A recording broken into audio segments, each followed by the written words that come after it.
All right, so you're ready to dive into witchcraft. And you've brought along the Witch's Master Grimoire.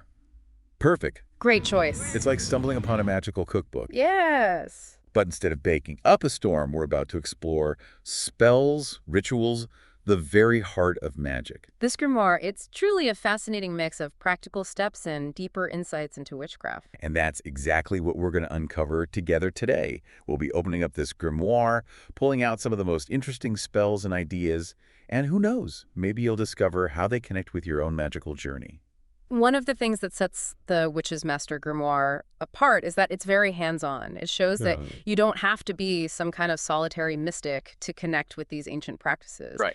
In fact, a lot of the spells use ordinary things you could find around your house. It's like it's showing us that magic is woven into our daily lives. It's like magic hiding in plain sight. Exactly. And speaking of everyday items and magic, this grimoire has a spell for almost anything. Are you ready to see what's inside? There's one that really stood out to me, and I bet it will sound familiar to you too. The Get Rid of Unwanted Guests spell. Oh, this one. And don't worry, we're not about to start turning people into toads or anything. No. This one's much more about using subtle energy. So tell me, how does this spell actually work? Well, it suggests using a broom. Okay. Now, you might just think of it as a cleaning tool, right? Right. But it actually has a much deeper meaning in folklore. Yeah, like sweeping out all that bad energy. Yeah. Making space for something new. Exactly. And so in this spell, the act of symbolically sweeping someone out of your home, it taps into that existing energy that's associated with the broom. It's like a gentle nudge towards what you want to happen. I like that. Like the magic's already there. Right. In the everyday objects. We just need to know how to use it. Exactly. And speaking of using energy, there's this other spell that caught my eye, the Not the Wind spell.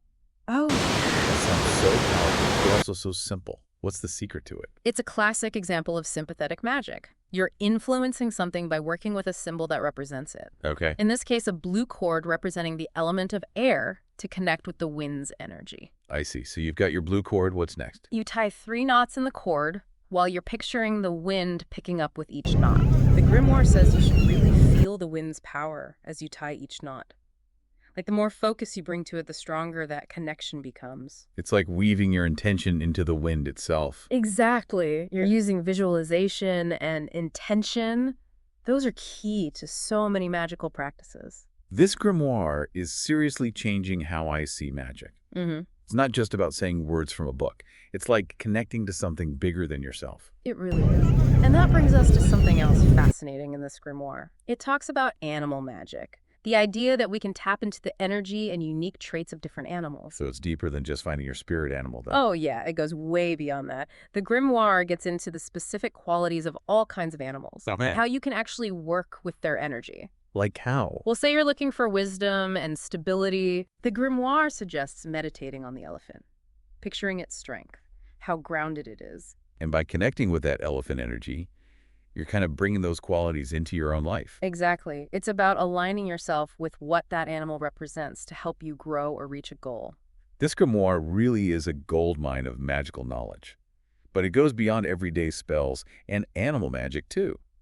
It even talks about things like astral projection. Astral projection. Yeah, it's captivated people for centuries. And the Witch's Master Grimoire actually gives a pretty detailed guide to navigating the astral plane. Hold on, before we get too far, can you explain what the astral plane actually is? Sure. The astral plane is like this realm of pure energy and consciousness. It exists beyond our physical world. It's where our thoughts and dreams are supposed to take shape and where we can connect to higher levels of being. So astral projection is like taking your consciousness for a trip outside your body. Basically, yes.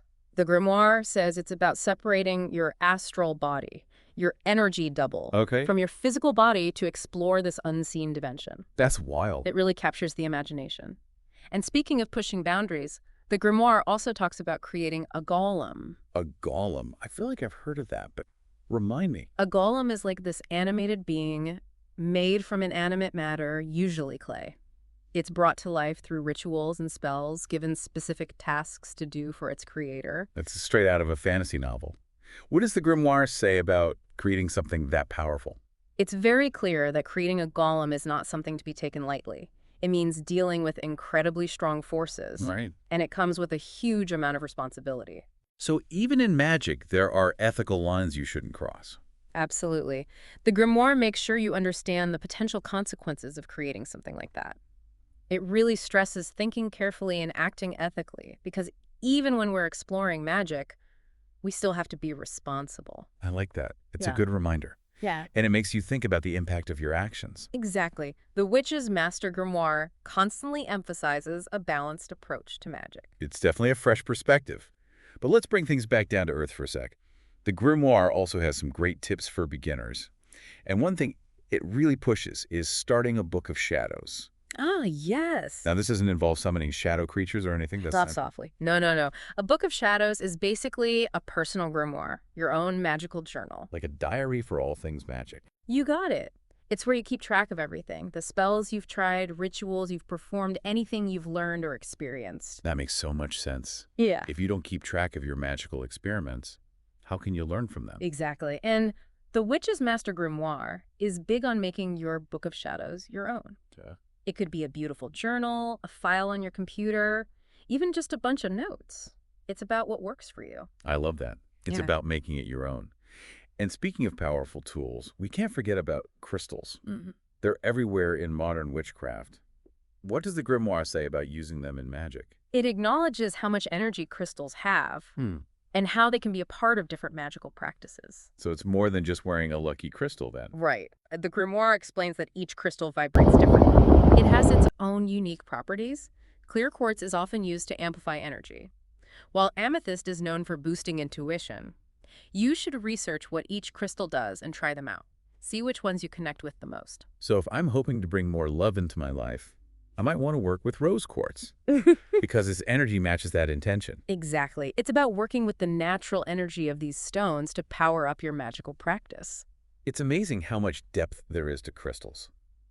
Just like everything else in this grimoire, the Witch's Master Grimoire, is really showing us that magic is a mix of ancient wisdom, natural energies, and your own personal exploration. It really encourages you to approach magic with a sense of curiosity, with respect and a willingness to try things out, not with fear or superstition. Right, and that's what I find so interesting. It's not about following some strict set of rules. It's about finding your own way and creating your own path with magic. Exactly. And the grimoire gives you a strong base for that personal exploration. It reminds you that magic is a journey. It's not about reaching some final destination. It's about the journey itself. Yes, and that the most powerful magic often comes from within. That's a really powerful message. So for someone who's listening, who's drawn to witchcraft, Yeah. what would you say are the key takeaways from the Witch's Master Grimoire? I think this grimoire reminds us that magic is all around us. It's about recognizing the energy inside us and around us and learning how to work with it. It's about connecting with nature, understanding symbolism, and using the power of our own intentions. That's a beautiful way to put it. It's about coming to magic with an open mind, with compassion, Yeah. and a sense of wonder. Exactly. And never underestimate the power of a little curiosity and a willingness to step into the unknown. Who knows what you might find? What magical things you might discover. Yeah, absolutely. That's a perfect place to wrap up. So as you keep exploring the Witch's Master Grimoire, remember, magic is a journey of discovering yourself. Embrace the mystery, trust your intuition, and keep asking questions. You just might surprise yourself with what you're capable of.